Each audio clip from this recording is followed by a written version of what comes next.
In the waning days of spring, when London's fashionable set began their seasonal migration to countryside estates, Millicent Rowley found herself scrubbing the marble floors of Thornfield Palace with nothing but a coarse brush and her dwindling hopes for company.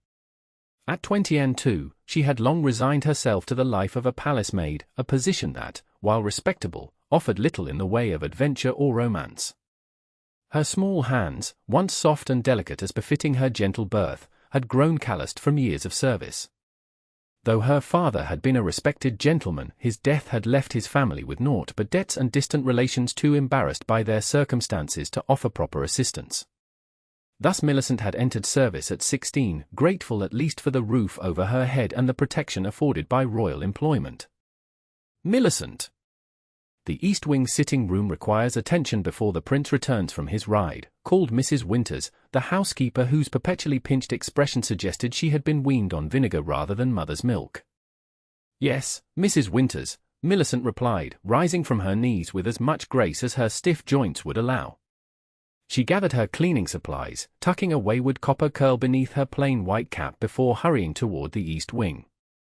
The sitting room was a study in opulence, with gilded mouldings and sumptuous furnishings that required careful attention. As she dusted the writing desk near the window, Millicent's eyes caught on a small leather-bound volume tucked beneath a sheaf of correspondence. Curiosity, ever her besetting sin, prompted her to glance at the open page. It contained poetry. Not the classical verses one might expect from royal education, but rather passionate words written in a flowing feminine hand. Millicent's eyes widened as she read lines clearly meant for His Royal Highness, Prince Isaiah of Wales. My dearest heart, though station divides us, my soul reaches for yours across the void. She ought to close it immediately. She knew this with absolute certainty, yet her fingers betrayed her, turning to the final page where the authoress had signed simply, Your devoted L. The sound of approaching footsteps startled Millicent from her trance. In her haste to replace the volume, she knocked over an inkwell. Black liquid spread across the pristine surface of the desk, seeping into the edges of several papers, including the book of poetry. What have you done? The voice belonged not to Mrs. Winters as Millicent had feared, but to a tall gentleman whose severe expression made her blood run cold. His dark hair was swept back from a noble brow, and his eyes, a startling shade of blue that reminded Millicent of cornflowers, narrowed as he surveyed the damage. Lord Irving, she curtsied deeply, recognizing the prince's most trusted adviser and closest friend. Forgive me, I was merely dusting and reading private correspondence, he finished, striding forward to snatch up the poetry book. His jaw tightened as he noted the ink staining its pages. Do you realize what you've done? This is the prince's personal property. I meant no harm, my lord, Millicent whispered, mortified beyond measure. Lord Irving studied her with an intensity that made her cheeks flame. You have read it, he stated rather than asked. She could not lie. Only a few lines, my lord. I shall accept whatever punishment is deemed appropriate. To her surprise, Lord Irving's expression shifted from anger to something more calculating. What is your name? Millicent Rowley, my lord. Miss Rowley. He tested her name as if weighing its significance. The prince must not know of this indiscretion. These poems were never meant for his eyes. Millicent's confusion must have shown on her face, for Lord Irving continued with obvious reluctance. This volume was mistakenly delivered to His Highness. The authoress is unaware her private thoughts have been exposed. I have been attempting to discover her identity before this causes a scandal. Lady L, Millicent murmured before she could stop herself. Lord Irving's eyebrows rose. Indeed. And now you possess knowledge that could ruin a woman's reputation and complicate the prince's position considerably. I would never, no, I suspect you wouldn't, he interrupted, his gaze assessing. Nevertheless, I cannot risk it. You shall assist me. Assist you, my lord? Millicent echoed faintly. Yes. You clearly possess both literacy and discretion, rare qualities in a palace maid. You shall help me identify the mysterious Lady L and recover any other correspondence before the prince discovers it. Before Millicent could formulate a response, the door opened again, admitting a young man whose regal bearing identified him immediately as Prince Isaiah. His golden hair caught the afternoon sun streaming through the windows, and his smile, dazzling and warm, faltered slightly as he took in the tableau before him. "Irving, I did not expect to find you here," the prince said, his gaze moving curiously to Millicent, who immediately dropped into a deep curtsy. "And who might this be?" Lord Irving's reply came smoothly. "Your Highness, may I present Miss Millicent Rowley? She has agreed to assist with that delicate matter we discussed." The prince's expression cleared. "Excellent. Then you have explained everything." "Not quite everything," Lord Irving replied with a meaningful look that clearly cautioned discretion. Prince Isaiah nodded sagely. "Well, Miss Rowley, I am in your debt. Irving assures me you are trustworthy, and I have never known his judgment of character to fail." Millicent, utterly bewildered by this turn of events, could only murmur, "I am honored to serve, Your Highness." "Splendid. I leave you in Irving's capable hands, then. The season's first ball is tomorrow evening, and we must have answers by then." With that cryptic statement, the prince departed as swiftly as he had arrived. Lord Irving turned to Millicent, his expression grave. "It seems you are to have a reprieve from scrubbing floors, Miss Rowley. Report to my study at 7 this evening. We have much to discuss." As he strode from the room, Millicent stood rooted to the spot, the ruined desk forgotten. In the space of a quarter hour, her quiet existence had been utterly transformed. Little did she know that the true upheaval had only just begun. Lord Isaac Irving detested complications. As the second son of the Duke of Westmoreland, he had been raised to anticipate problems before they arose and to address them with swift efficiency. His appointment as advisor to Prince Isaiah, his childhood friend, had been a natural progression of these talents. Yet as he paced the confines of his study that evening, he found himself uncharacteristically unsettled. The matter of the mysterious love poems was troubling enough, but involving a palace maid in their investigation bordered on madness. A soft knock interrupted his ruminations. "Enter," he called, turning to find Miss Rowley standing tentatively at the threshold. She had exchanged her work uniform for a simple grey dress, her copper hair neatly confined beneath a modest cap. Without the startled expression she had worn earlier, he noted that her features were quite pleasing: large hazel eyes, a straight nose dusted with freckles, and lips that seemed naturally inclined to smile. "You requested my presence, my lord." "Yes, come in." He gestured to a chair positioned before his desk. "I imagine you have questions." "Several dozen, at least," she replied, then immediately pressed her lips together as if regretting the candor. To her evident surprise, Lord Irving found himself smiling. "Your honesty is refreshing, Miss Rowley. Let me clarify our situation." He explained that for months, passionate letters and poetry had been appearing mysteriously among the prince's personal effects. Initially dismissed as a harmless admirer, the situation had grown concerning when the latest communications referred to specific private details that suggested the writer had intimate access to the royal household. "We suspect someone within the palace, perhaps a lady's maid passing messages for her mistress during royal visits, or even a member of the aristocracy with regular access to court functions," Lord Irving continued. "The prince has no interest in pursuing the connection, but we must identify the lady to ensure she poses no threat."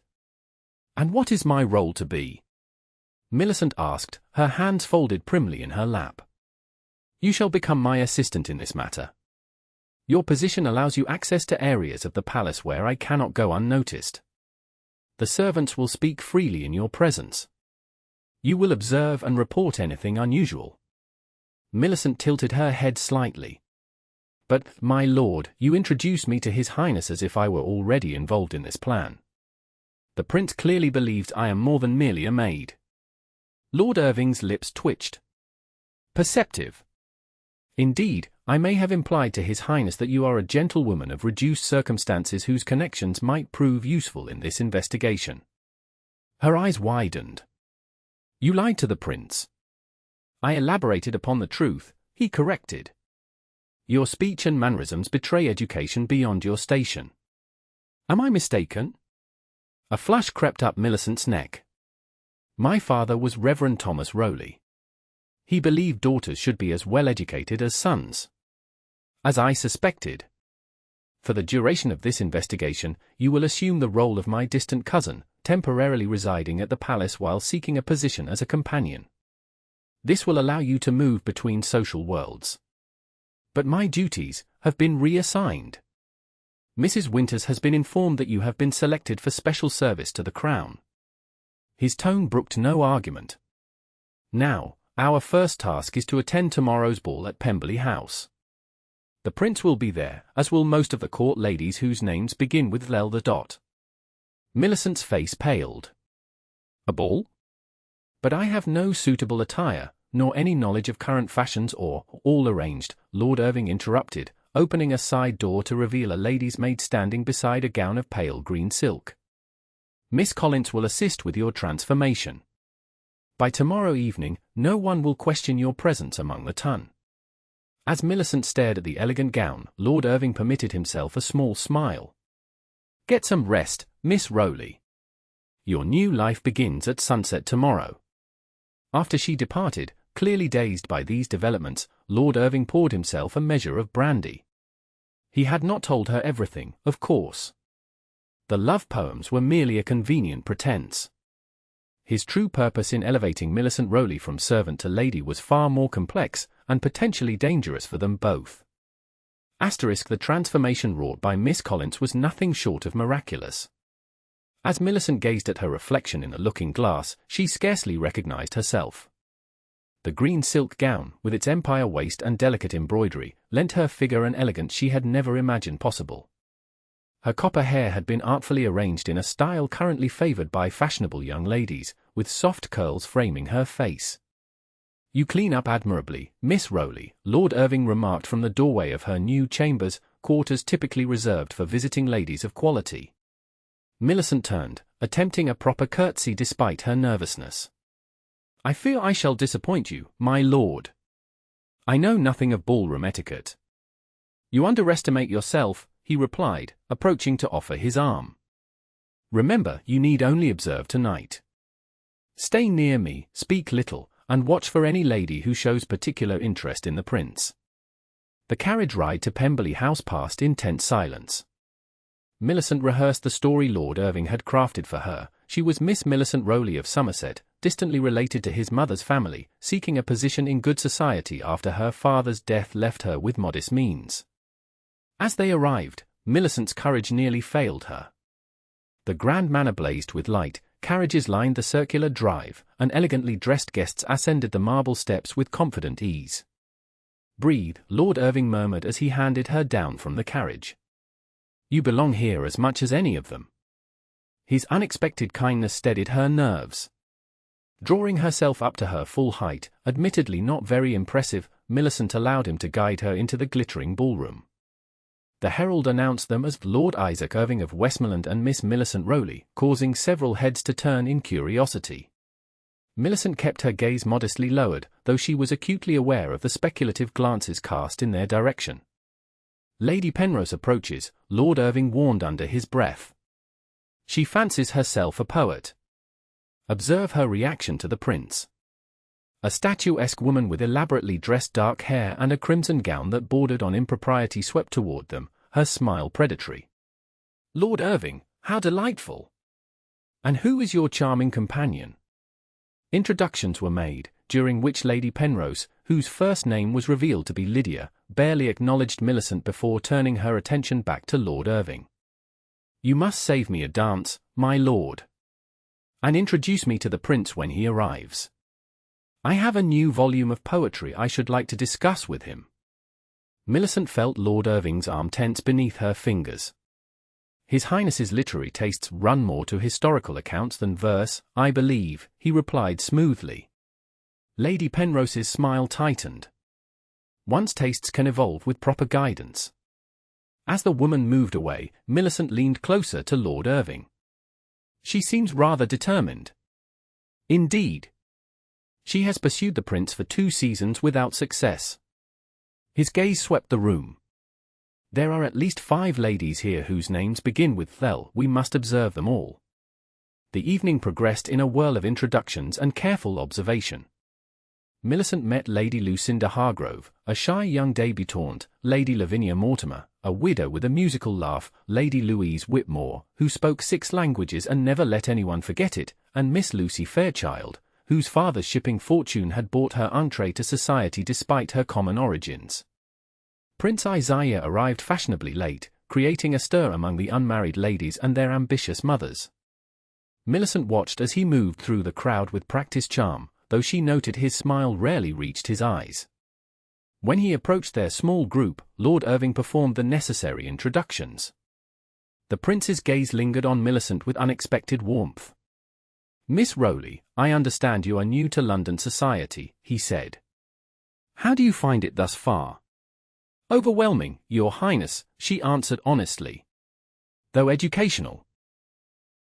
The prince laughed, a genuine sound that drew attention from nearby guests.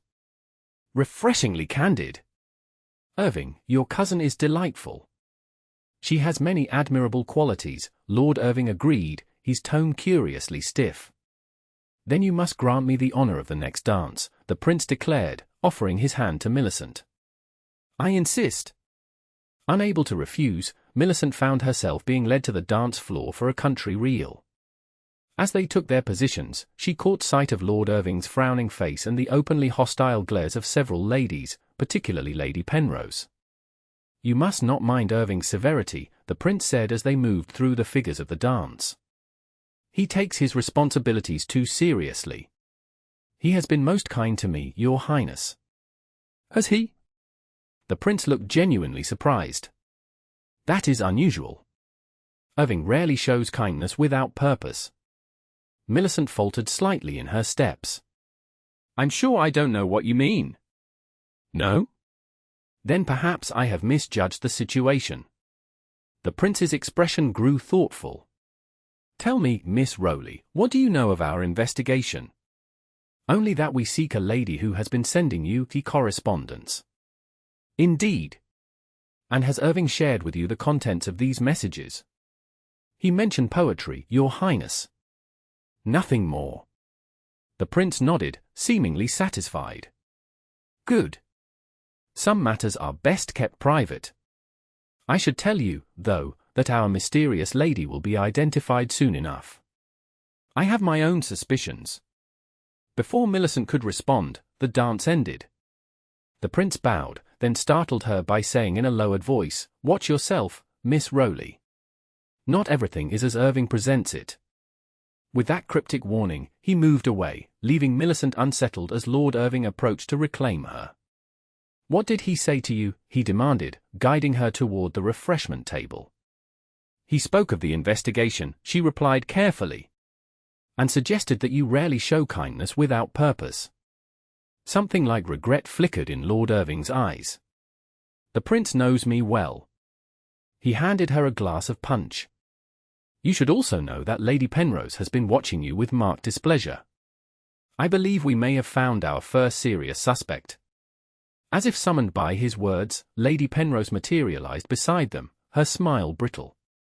"Miss Rowley, how fortunate you are to capture the prince's attention on your first evening among us. One might almost suspect you've met before." "I assure you, I had never had that honor until tonight," Millicent replied. "How interesting." Lady Penrose's gaze was calculating. "Because I could swear I've seen you somewhere, perhaps in the palace corridors."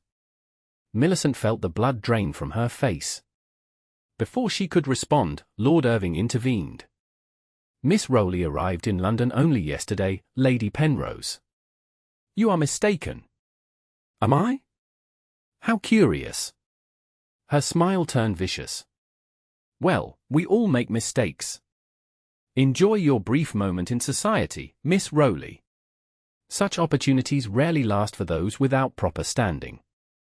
As Lady Penrose swept away, Lord Irving guided Millicent toward the terrace. "She recognizes you from the palace," he said grimly. "We must leave before she speaks to others. But the investigation has progressed sufficiently for one evening." His expression was troubled. "Lady Penrose clearly resents the prince's attention to you. If she is our mysterious poet, she may become dangerous." The cool night air was a relief after the stifling ballroom. Lord Irving signalled for their carriage, maintaining a protective stance beside Millicent as they waited. "I've made a terrible mess of things," she said quietly. "Lady Penrose will expose me as a fraud." "No," Lord Irving's voice was firm. "She suspects, but cannot prove anything. By tomorrow, we will have a counter-strategy." As they departed, neither noticed the figure watching from the shadows of the terrace, nor heard the soft rustle of paper as a note was slipped into Millicent's discarded fan, left momentarily on a garden bench. It would not be discovered until morning, a verse in flowing script that would send their investigation in an entirely unexpected direction. Dawn found Millicent alone in her new quarters, examining the note discovered in her fan.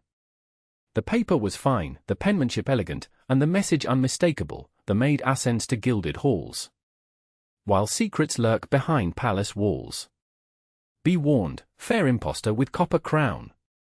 Reach too high, and you shall drown.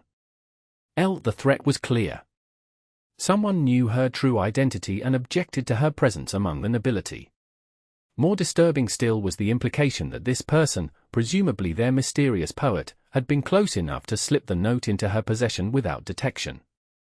A knock at her door interrupted her thoughts. Miss Collins entered, carrying a sealed message. "From Lord Irving, miss. He requests your presence in the East Garden after breakfast." The meal was a solitary affair, as Millicent dared not venture to the servants' hall in her new guise, nor was she bold enough to join the household proper. By mid-morning, she found herself pacing the East Garden's gravel paths, the threatening note tucked into her pocket. Lord Irving arrived precisely on time, his expression grave. "I trust you slept well," he inquired, though his tone suggested he expected otherwise. "Not particularly," Millicent admitted, withdrawing the note. "This was in my fan when Miss Collins unpacked my things this morning." Lord Irving's face darkened as he read. "This changes matters considerably. Our poet is not merely sending lovelorn verses to the prince, she is actively threatening those who might interfere." "She must have been at the ball," Millicent reasoned. "Someone who noticed the prince's attention to me." "Yes, though that hardly narrows our list." Lord Irving tucked the note into his coat. Half the ballroom noted his interest. "However, this confirms we are on the right track. What shall we do?" "Continue as planned. The prince is hosting a small musical gathering tonight. Our suspects will be present, and you shall watch them more closely." His gaze softened slightly. "Are you certain you wish to proceed? This note suggests real danger." Millicent straightened her shoulders. "I am not easily frightened, my lord.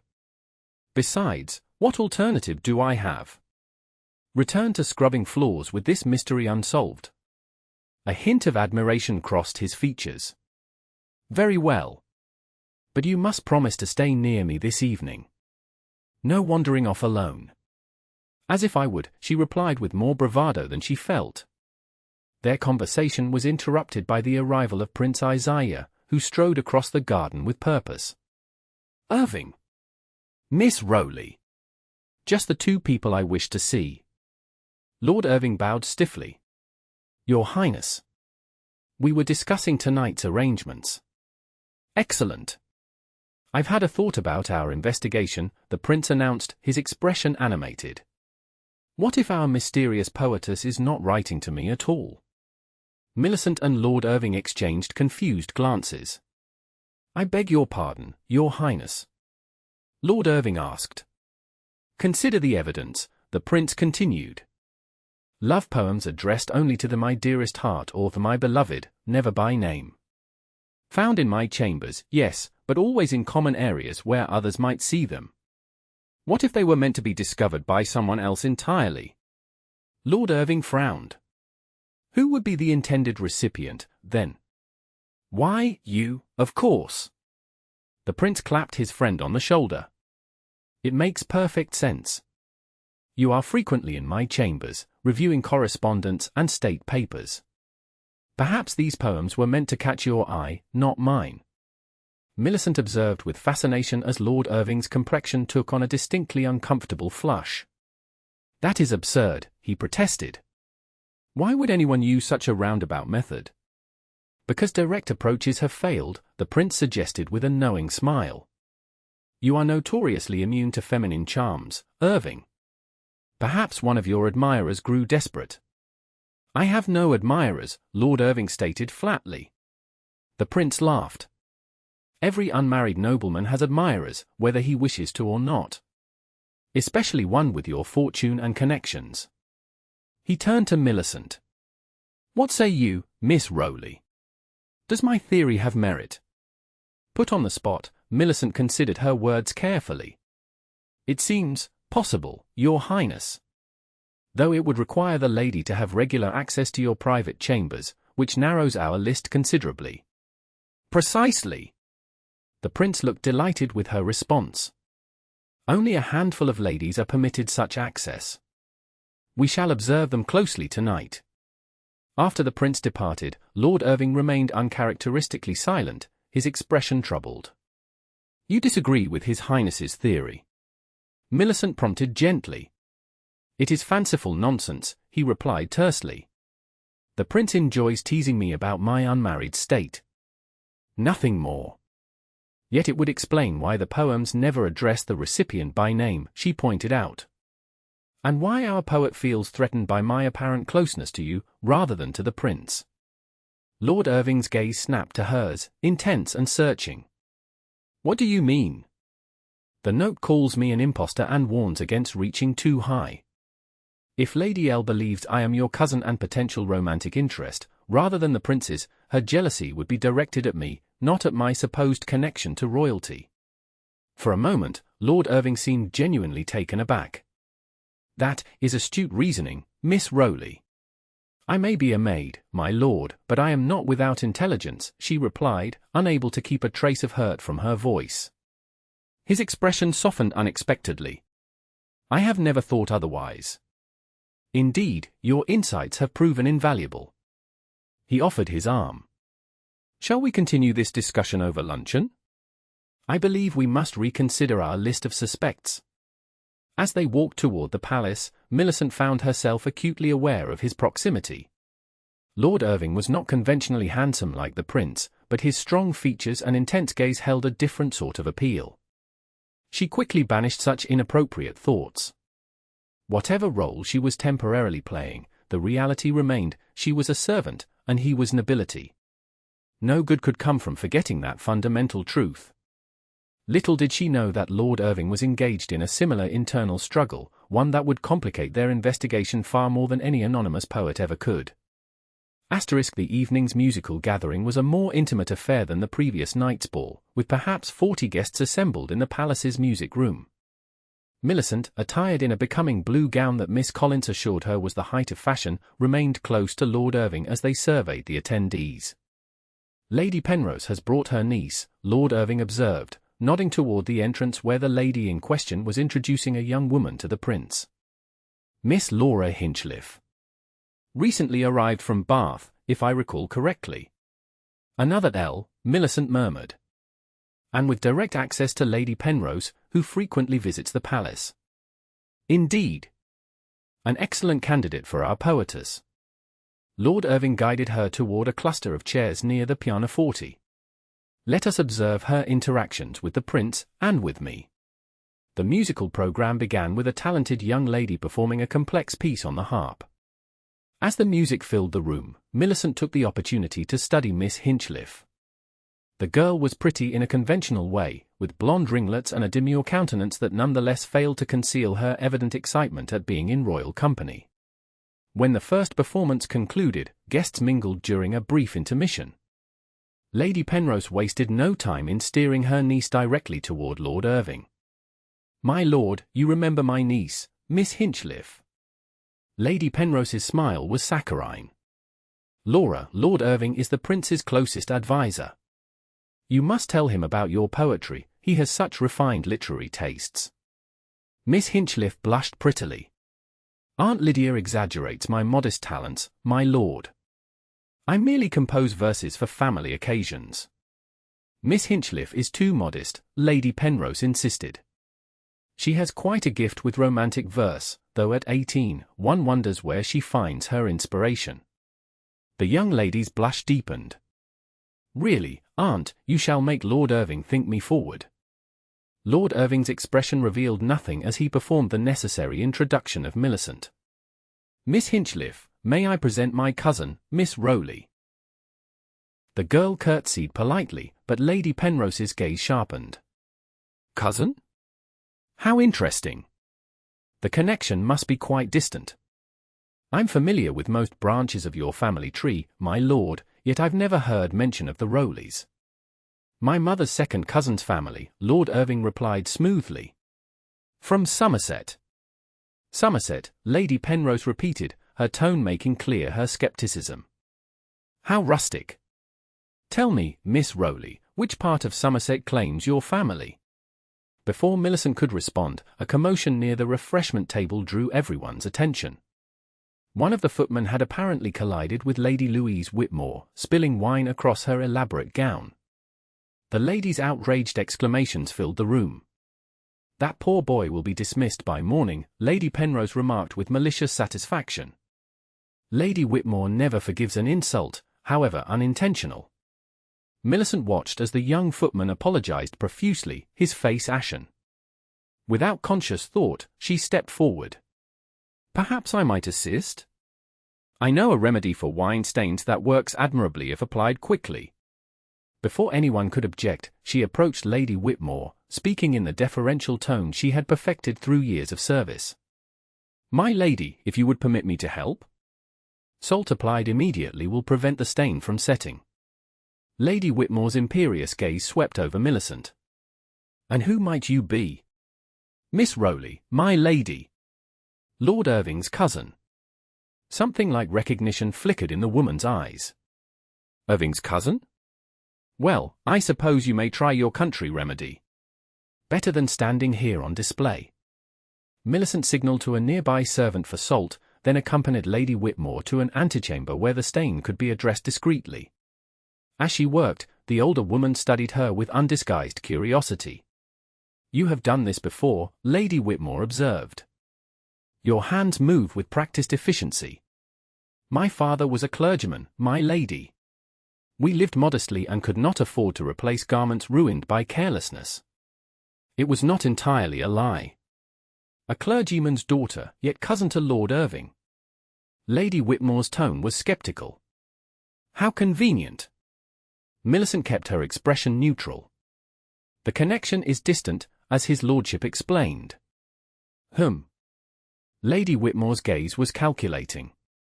You know, girl, you remind me of someone. There was a maid at Thornfield Palace some years ago, a pretty thing with hair your colour. The resemblance is quite striking. Millicent's heart raced, but she forced herself to continue dabbing at the stain. I've never had the privilege of visiting the palace until recently, my lady. No? Perhaps I am mistaken. Lady Whitmore adjusted her sleeve. Though I rarely forget a face. Especially one with such unusual eyes. Tell me, what exactly is your purpose here in London? A clergyman's daughter with distant noble connections, seeking a husband, perhaps. A position, my lady. As a companion or governess. I see. Lady Whitmore's smile did not reach her eyes. Well, you seem clever enough. And Lord Irving clearly favours you. Though I wonder why he suddenly produces an unknown cousin just as the prince seeks a bride. Millicent nearly dropped the cloth. His Highness seeks a bride. Don't play innocent, Lady Whitmore scoffed. Everyone knows the king has instructed the prince to choose a wife before his 30th birthday, which is mere months away. The timing of your arrival is interesting.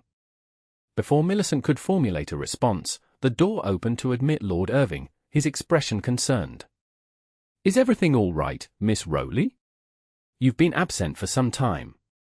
Miss Rowley has been most helpful, Lady Whitmore said, rising. Such practical skills are uncommon among young ladies these days. You must be very proud of your cousin.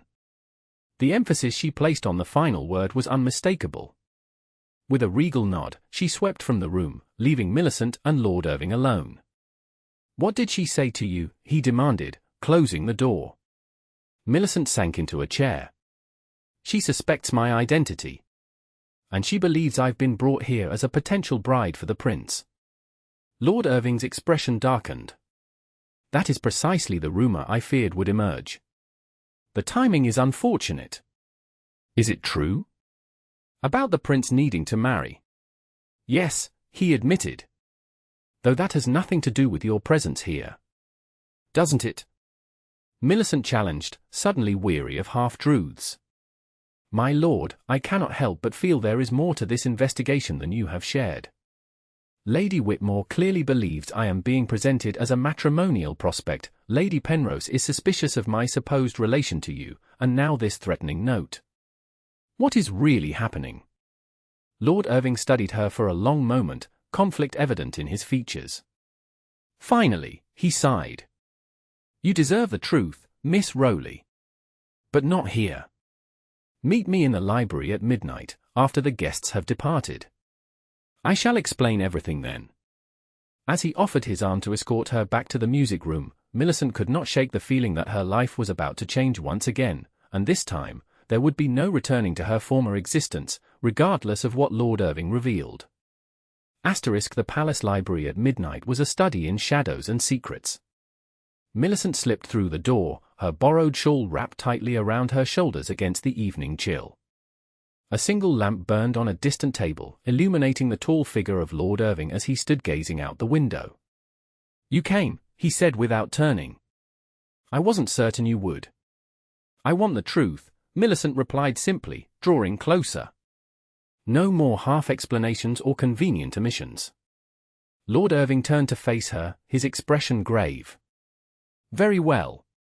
But first, I must ask that what I tell you remains in strictest confidence.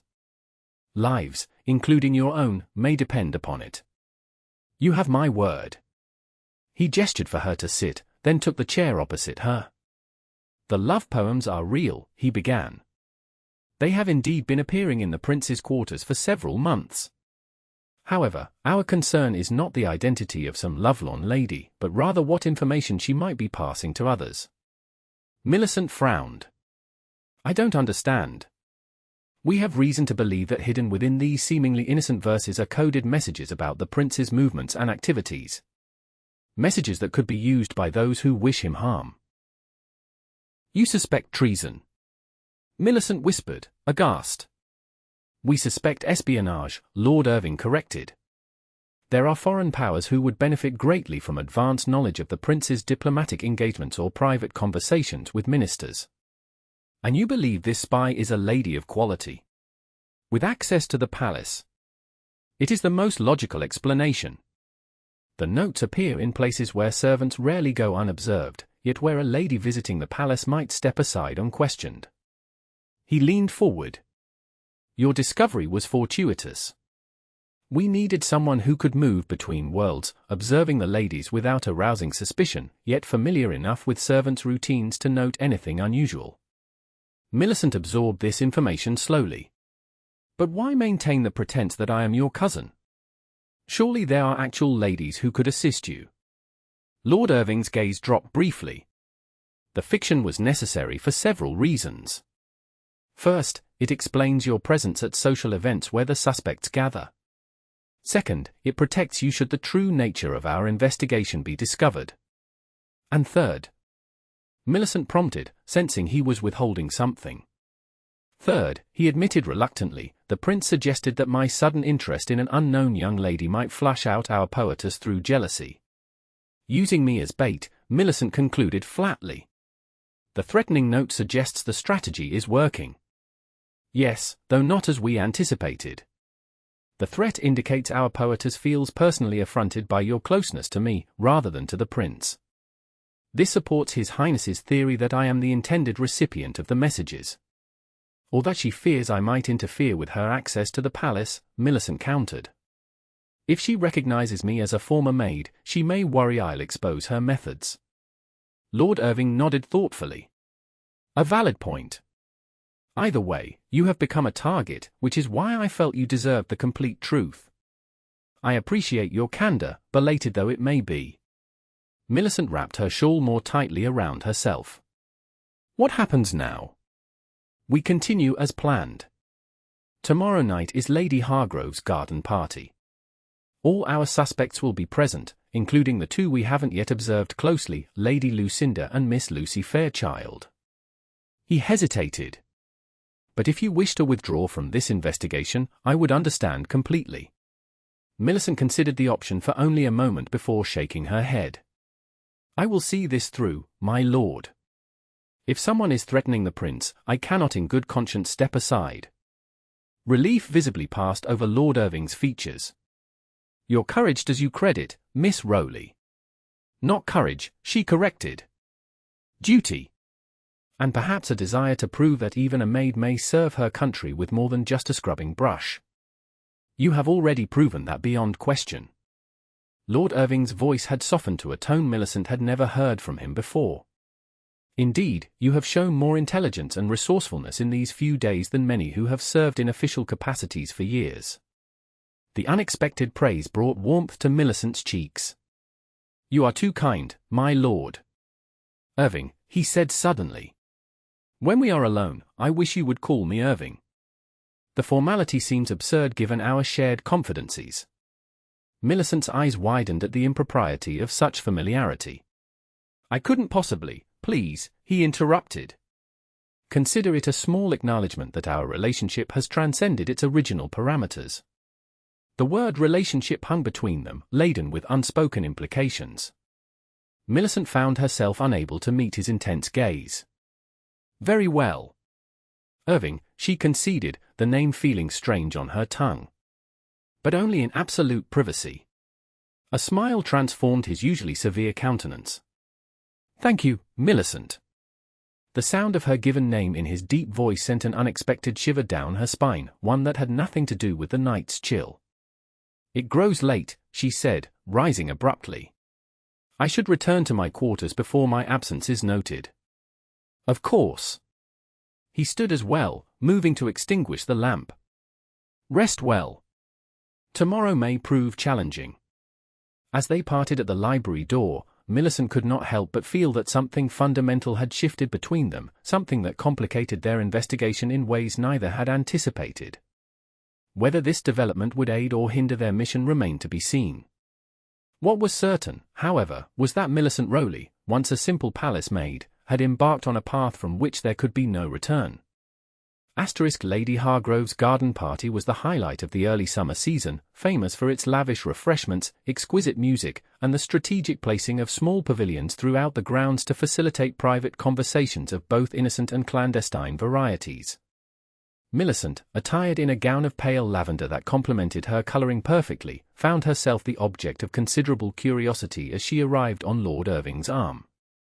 The events of the past days had transformed her bearing. She moved with a quiet confidence that drew admiring glances from gentlemen and speculative looks from ladies. Lady Lucinda approaches with her mother, Lord Irving murmured, subtly directing Millicent's attention to a delicate blonde girl being shepherded through the crowd by a formidable matron. She seems very young, Millicent observed. 17, and in her first season. Her mother has high hopes of a royal match, though the girl herself appears terrified by the prospect. Indeed, when introductions were performed, Lady Lucinda could barely raise her eyes from the ground, responding to questions in whispers that required her mother's louder repetition. Millicent felt immediate sympathy for the shy creature. Perhaps Miss Rowley might show Lucinda the rose garden, Lady Hargrove suggested with pointed emphasis. I'm certain the young ladies would enjoy becoming better acquainted. Recognizing the opportunity this presented, Millicent readily agreed, offering her arm to the younger girl. As they strolled away from the main gathering, Lady Lucinda visibly relaxed. Thank you, she said softly. Mother is determined I make a good impression on the prince, but I find large gatherings so overwhelming. It must be difficult, Millicent sympathized. Especially when expectations are so high. Lady Lucinda nodded miserably. Mother says only a royal marriage will restore our family's position. Father's investments, well, matters are not as prosperous as they once were. That's a heavy burden to place on your shoulders, Millicent observed. Yes, but what choice do I have? A lady must marry well or face a life of dependency. Lady Lucinda sighed. I write poetry to escape such thoughts, though Mother says it's a frivolous pastime. Millicent's interest sharpened. You write poetry? I should love to read some, if you wouldn't mind sharing. Lady Lucinda blushed. Oh, I couldn't possibly. It's very personal. The best poetry often is, Millicent encouraged gently. Do you share it with anyone? Only my diary, the girl confessed. Though I did once send an anonymous verse to a gentleman I admired. I couldn't bear for him to know it was me. That was brave, Millicent said, carefully monitoring the girl's expression. Did he respond? No. Lady Lucinda's disappointment was palpable. I doubt he even noticed it among his correspondence. He received so many letters. Before Millicent could press further, they were interrupted by the arrival of Miss Lucy Fairchild, a vivacious brunette whose elaborate gown and excessive jewellery spoke of new money eager to announce itself. Lady Lucinda. Miss Rowley. How fortunate to find you both, Miss Fairchild exclaimed with practised enthusiasm. I've been positively dying to speak with Lord Irving's mysterious cousin. Her emphasis on the mysterious was deliberate, her smile sharp with curiosity. Millicent maintained her composure, though she noted how Lady Lucinda shrank back from the newcomer's effusive manner. There's little mystery to me, I'm afraid, Millicent replied mildly. I'm simply visiting London for the season. How delightful! And staying at Thornfield Palace, I understand? Such an honour. I myself have visited only twice, though I hope to become more familiar with its corridors in time. Miss Fairchild lowered her voice conspiratorially.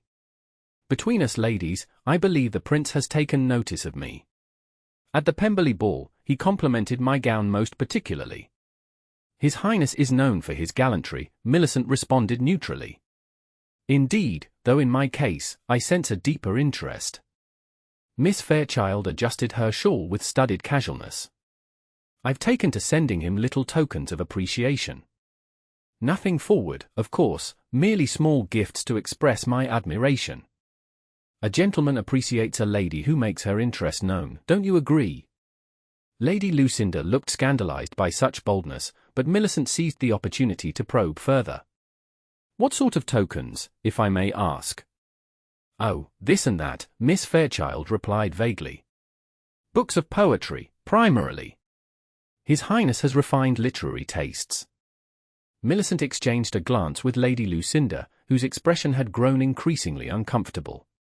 Poetry seems a personal gift for mere acquaintances, Millicent observed. Miss Fairchild's smile tightened. Perhaps. But one must be bold in matters of the heart, Miss Rowley. Especially when circumstances make direct approaches challenging. The implication was clear, Miss Fairchild's merchant background prevented the open courtship she desired. Before Millicent could respond, they were joined by Lord Irving, whose presence immediately altered the dynamic of their small group. Ladies, I trust you are enjoying the gardens, he inquired, though his gaze rested primarily on Millicent. Miss Fairchild was just explaining her strategy for capturing royal attention, Millicent informed him with delicate emphasis. She favors literary gifts. Understanding flickered in Lord Irving's eyes. How fascinating. Perhaps you would elaborate, Miss Fairchild? I'm always interested in effective approaches, given my proximity to the Prince. The young woman preened under his attention. Well, as I was telling Miss Rowley, a lady must sometimes employ creative methods when conventional paths are barred. Poetry speaks where direct words cannot. And have your poetic offerings been acknowledged? Lord Irving asked innocently. Miss Fairchild's confidence faltered slightly. Not explicitly. But I believe they have been received with appreciation. Lady Lucinda, who had been shifting uncomfortably throughout this exchange, suddenly blurted, I should return to Mother. She will be wondering where I've gone. As she hurried away, Lord Irving frowned. The girl seems distressed. She mentioned writing poetry herself, Millicent said quietly. and sending an anonymous verse to a gentleman she admires. Miss Fairchild's eyes narrowed at this information. Did she indeed? How forward for such a supposedly demure young lady. One wonders who the lucky gentleman might be. One does, Lord Irving agreed, his tone neutral. If you'll excuse us, Miss Fairchild? I must speak with Miss Rowley on a family matter. As they walked away, Millicent noted the calculating expression that had settled on Miss Fairchild's face. She's watching us very carefully, she murmured. As is Lady Penrose, Lord Irving replied, subtly indicating where the older woman stood with her niece, both observing the interaction with evident interest. And Lady Whitmore, though she pretends absorption in the string quartet. Millicent felt the weight of multiple gazes upon her. They all suspect something, don't they? About my true identity, or the nature of our association. Perhaps. Which is why we must act decisively.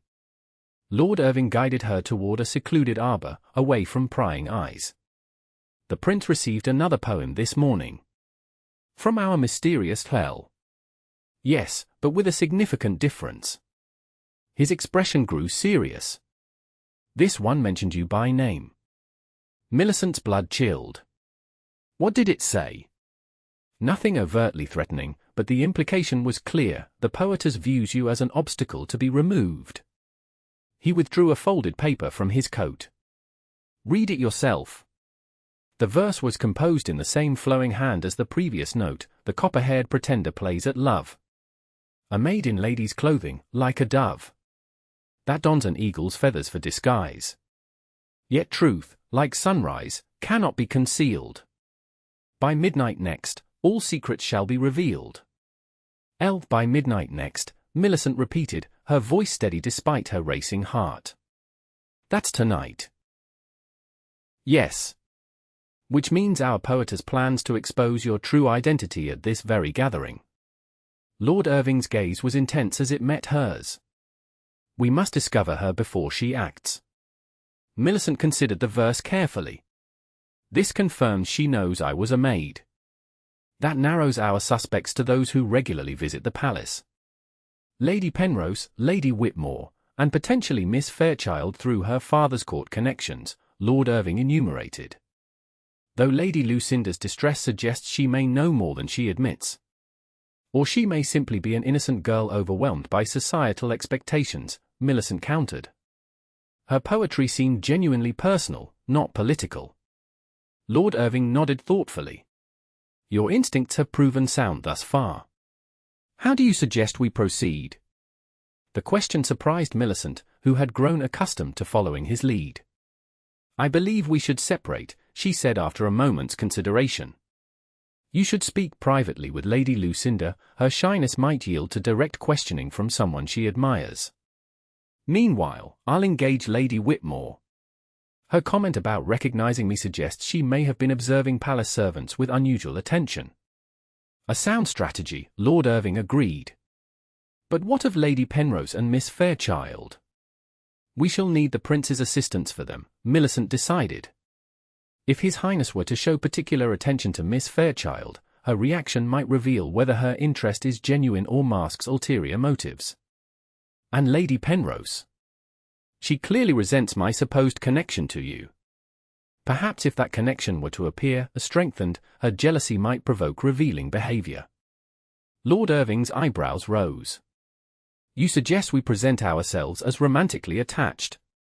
Millicent felt heat rise to her cheeks.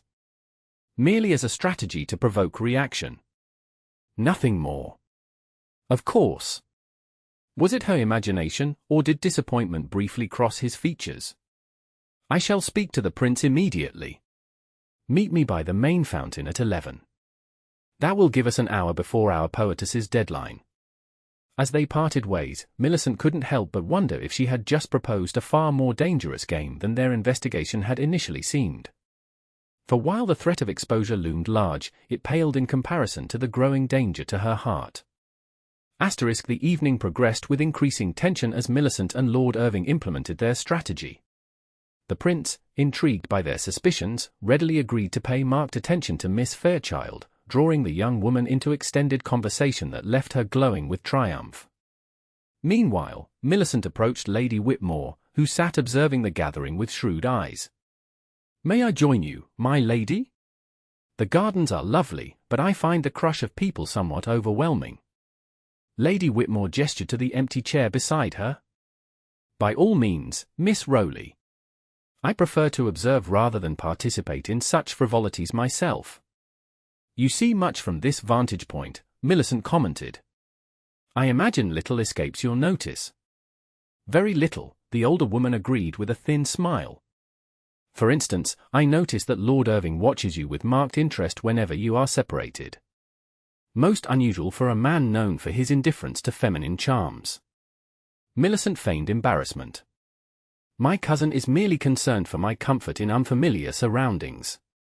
"Cousin," Lady Whitmore repeated skeptically.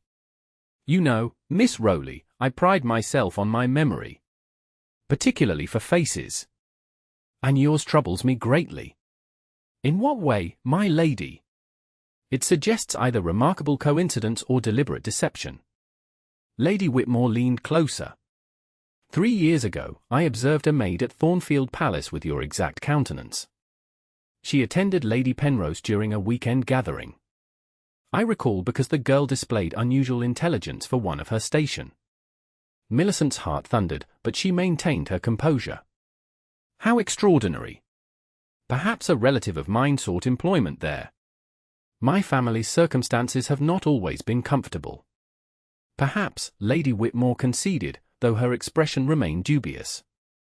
"Though it strikes me as curious that this maid disappeared shortly after that weekend, and now you appear in her place, masquerading as quality.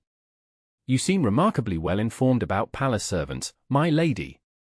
A flash of something, alarm, perhaps, crossed Lady Whitmore's face before her features settled into practiced hauteur. "I observe everything, Miss Rowley. It is my particular talent.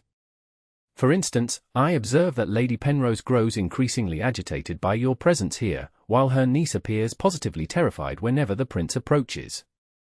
Millicent followed Lady Whitmore's gaze to where Miss Laura Hinchliffe stood fidgeting with her fan, her expression anxious as she watched her aunt engaged in animated conversation with several matrons.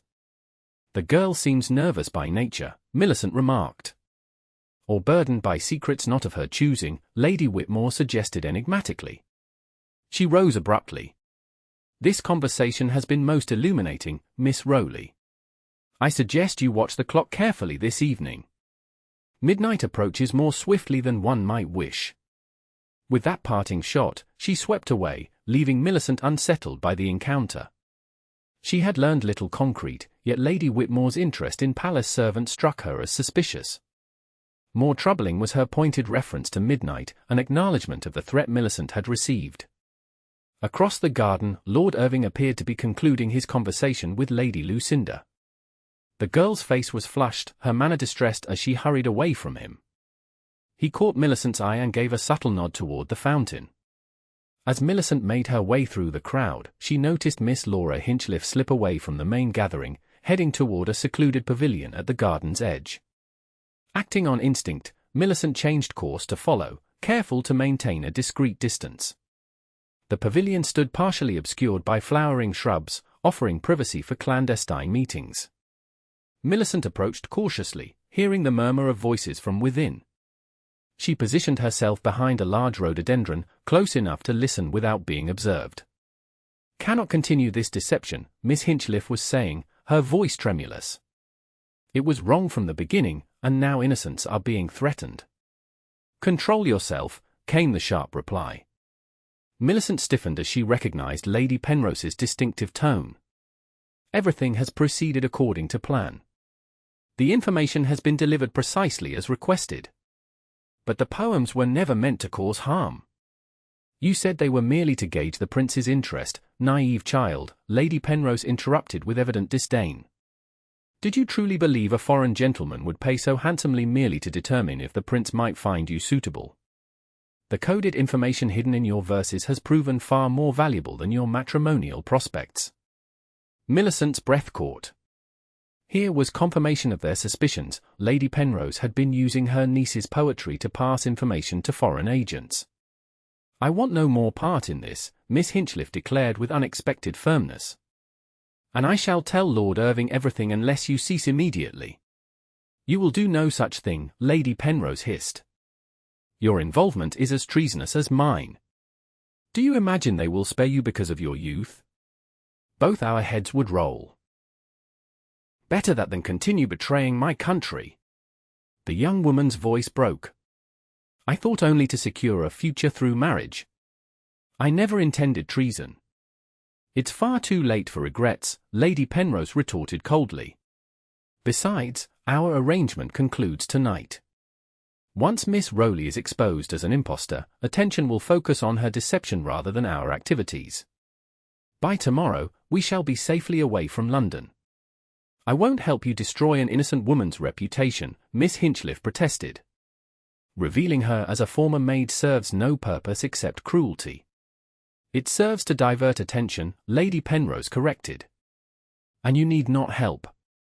I have already arranged for the announcement at midnight. Now compose yourself. Your absence will be noted. Millicent retreated silently as the women prepared to exit the pavilion. Her mind raced with the implications of what she had overheard. Lady Penrose was indeed their culprit, using her niece's poetry as cover for espionage. More urgently, she planned to expose Millicent publicly at midnight, less than an hour away. She hurried toward the fountain where Lord Irving waited, his expression growing concerned as he noted her agitation. "What's happened?" he asked, drawing her aside where they wouldn't be overheard. Millicent quickly related the conversation she had witnessed. "It's Lady Penrose," she concluded. "She's been using her niece's poetry to pass information to foreign agents. And she plans to expose me at midnight as a diversion before they flee London." Lord Irving's face hardened. "We must act immediately. The prince should be informed, and guards positioned to prevent their escape. But if we move too openly, Lady Penrose may realize her plan is discovered," Millicent cautioned. "She might still expose me before she can be apprehended." "Would that be so terrible?" Lord Irving asked quietly. "The truth of your past does you no dishonor." Millicent blinked, surprised by his response. "The exposure itself doesn't frighten me," she admitted. "But the purpose behind it, to create a scandal that diverts attention from treason, that cannot be allowed to succeed. Then we must ensure it does not." Lord Irving's gaze was determined. "I shall alert the prince discreetly. You keep watch on Lady Penrose. Whatever she has planned for midnight, we must be prepared." As they parted once more, Millicent felt a curious calm settle over her. The mystery was solved, the danger identified. All that remained was to prevent Lady Penrose's scheme from reaching its conclusion, and perhaps, in the process, to determine what future might await Millicent Rowley once her brief adventure in high society came to its inevitable end. As midnight approached, the garden party showed no signs of concluding. Lanterns illuminated the grounds, casting a warm glow over the assembled guests who had gathered near the central terrace for the promised midnight spectacle, supposedly a display of imported fireworks, though Millicent suspected Lady Penrose had arranged a very different sort of exhibition. From her position near the edge of the crowd, Millicent observed Lady Penrose conferring urgently with a footman, pressing what appeared to be a folded note into his hand. The man nodded and disappeared toward the main house. Lord Irving materialized at Millicent's side, his voice low. "The prince has been informed. Guards are positioned at all exits. Lady Penrose will not escape." "What of her niece?" "The prince believes Miss Hinchliffe was an unwitting accomplice, based on what you overheard. Her cooperation in the investigation will likely mitigate her punishment." Millicent nodded, relieved. Lady Penrose just gave instructions to a footman. "I believe her exposure plan is in motion. Then we must act quickly." Lord Irving's expression was resolute. "I have a suggestion, though you may find it unorthodox. At this point, my lord, I am prepared for almost anything." "Irving," he corrected automatically, then hesitated. "Millicent, I propose we preempt Lady Penrose's announcement with one of our own." "What sort of announcement?" His gaze was intense as it met hers. "An engagement." Millicent stared at him in shock. An engagement? Between whom? Us. The single word hung between them, charged with implications Millicent scarcely dared contemplate. But that would be a falsehood, she stammered. And ultimately discovered as such when my true identity is revealed. Not if the engagement were genuine, Lord Irving replied quietly. Not if I were actually asking for your hand. Millicent felt as though the ground had shifted beneath her feet. You cannot possibly mean that. I am a servant, a maid without fortune or connections. You are the most remarkable woman I have ever known, he countered with unexpected fervor. Intelligent, brave, resourceful, and possessed of an integrity that shames most of the so-called ladies present tonight. The Ton would never accept such a match, Millicent protested, though her heart had begun to race for reasons entirely unrelated to their investigation. The Ton can go hang, Lord Irving declared with uncharacteristic vehemence. I am not a man who has ever concerned himself with society's approval. Clearly, Millicent murmured, a smile threatening despite the gravity of their situation. But this is hardly the time for such considerations. Lady Penrose will be neutralized by our announcement, he finished. A pending scandal cannot compete with a romantic declaration, especially one involving a nobleman known for his indifference to matrimony. Millicent studied his face, searching for any sign of insincerity or calculation. She found none, only an earnest intensity that took her breath away. You are proposing marriage, she stated, needing confirmation of this extraordinary turn of events. To me. A palace maid with no dowry and no prospects. I am proposing marriage to Millicent Rowley, he corrected. A woman of intelligence, courage, and unimpeachable character, whose background concerns me not in the slightest. He took her hand in his. I had intended a more private declaration, and certainly a more romantic one. But circumstances press upon us, and I find I cannot bear the thought of returning to my former existence without you beside me. Millicent's eyes widened. You have developed tender feelings for me? In mere days. I have recognized in days what most men fail to discern in a lifetime, a woman whose worth far exceeds the arbitrary distinctions of birth and fortune. His thumb traced a gentle pattern across her palm. Tell me I am not alone in these sentiments. The vulnerability in his expression undid her. You are not, she confessed softly. Though I scarcely dared acknowledge it, even to myself. Relief and joy transformed his countenance. Then you accept? Millicent hesitated only briefly. Yes, she replied, the single syllable carrying the weight of a future she had never imagined possible. Though I warn you, the scandal will be considerable. Let it be, Lord Irving declared, raising her hand to his lips.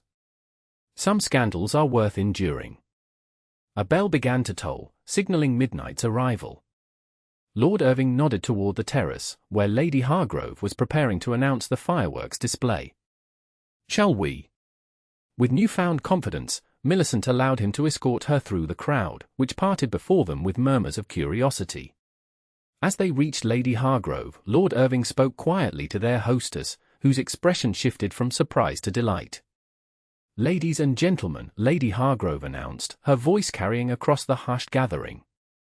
Before our midnight entertainment commences, Lord Irving has requested a moment to share a most joyous announcement. All eyes turned to them as Lord Irving stepped forward, still holding Millicent's hand. It is my great pleasure to announce my engagement to Miss Millicent Rowley, he declared, his voice ringing with genuine happiness. I ask you all to join us in celebration. A moment of stunned silence gave way to excited murmuring and scattered applause. Millicent caught sight of Lady Penrose's thunderstruck expression as her carefully orchestrated scandal was eclipsed by an even more sensational development. The prince approached, his smile knowing as he offered his congratulations. Most fortuitous timing, Irving, he murmured. Our mutual friends are prepared to escort Lady Penrose to a more secure location whenever you give the signal. Perhaps after the fireworks, Your Highness. Lord Irving suggested. Let her witness the failure of her schemes before facing their consequences. The prince nodded, then turned to Millicent. My dear Miss Rowley, or should I say, the future Lady Irving, I believe you have proven yourself far more valuable than any of us anticipated. England owes you a debt of gratitude." "I merely did my duty, Your Highness," Millicent replied, still dazed by the rapid turn of events. "And found love in the process," the prince observed with a smile. "A most satisfactory outcome for all concerned, except, perhaps, for Lady Penrose, whose expression suggests she has consumed something particularly disagreeable." Indeed, Lady Penrose appeared livid, her complexion mottled with rage as she realized her plan had been thwarted. Across the terrace, her niece watched with visible relief, her young face lightened of its earlier burden. As the fireworks began to illuminate the night sky, Lord Irving drew Millicent slightly apart from the admiring crowd. "Are you certain?" he asked softly. "This engagement need not proceed beyond tonight if you have reservations." "I would understand if the suddenness," Millicent silenced him with uncharacteristic boldness, rising on tiptoe to press her lips gently to his. "I am certain," she whispered as she withdrew. "Though I warn you, I know nothing of being a nobleman's wife." "And I know nothing of being a husband," he replied, his smile transforming his severe features. "We shall learn together." As the night sky blazed with color and light, Millicent Rowley, former palace maid and future Lady Irving, reflected that life's most remarkable transformations often began with the most unexpected discoveries. A secret love letter, mistakenly found, had indeed changed her life forever, though in ways far more extraordinary than she could ever have imagined. 3 months later, Millicent stood at the window of Lord Irving's London townhouse, now her home, watching carriages pass in the street below. Lady Penrose had been quietly removed to the Tower and subsequently transported to a remote property in Scotland, where she would live out her days under close supervision. Her niece, Miss Hinchliffe, had been granted clemency in exchange for her testimony regarding the foreign agents with whom her aunt had conspired. The scandal of Lord Irving's marriage to a former palace maid had indeed rocked society, but the prince's vocal support and the mysterious hints of Millicent's service to the crown had transformed potential ostracism into fascinated acceptance. That Lord Irving appeared thoroughly besotted with his new bride further silenced criticism, for who could argue against a love so evident it had transformed London's most notorious bachelor into a devoted husband? Contemplating the vagaries of fortune, asked a familiar voice as Lord Irving entered the room, crossing to stand behind her. "Contemplating how completely my life has changed," Millicent corrected, leaning back against his chest as his arms encircled her waist. "From scrubbing floors to lady of the house in a single season. It's rather like a fairy tale." With espionage and treason as added elements, he observed dryly. "I'm not certain the brothers Grimm would approve." "Perhaps not," Millicent laughed. "Though they might appreciate the moral, that worth is determined by character rather than birth. A lesson many in our circle would benefit from learning." Lord Irving pressed a kiss to her temple. "The prince has invited us to dine at Thornfield Palace tomorrow. He wishes to discuss another matter requiring your unique perspective." Millicent turned in his arms, her expression curious. "Another investigation?" "Of a sort. It seems anonymous poetry has again been appearing in royal quarters, this time addressed explicitly to him, with no coded messages, but considerable literary merit." "A genuine admirer, then?" "So it would seem. The prince is intrigued and wishes our assistance in identifying the authoress, for reasons entirely personal rather than political." Millicent's eyes danced with amusement. "So we are to become matchmakers for the Prince of Wales? How extraordinary!" "No more extraordinary than a palace maid becoming the wife of a nobleman," Lord Irving pointed out, his smile tender as he gazed at her. "Some transformations defy all expectations." "Indeed they do," Millicent agreed, rising on tiptoe to kiss her husband properly. "And I, for one, am exceedingly grateful for unexpected discoveries, particularly those involving secret love letters." As Lord Irving deepened the kiss, Millicent Rowley reflected that while her life as a palace maid had ended, the adventure that had begun with a misplaced poem had led to a happiness far beyond her most ambitious dreams, proving that sometimes, the most ordinary beginnings could lead to the most extraordinary of destinies.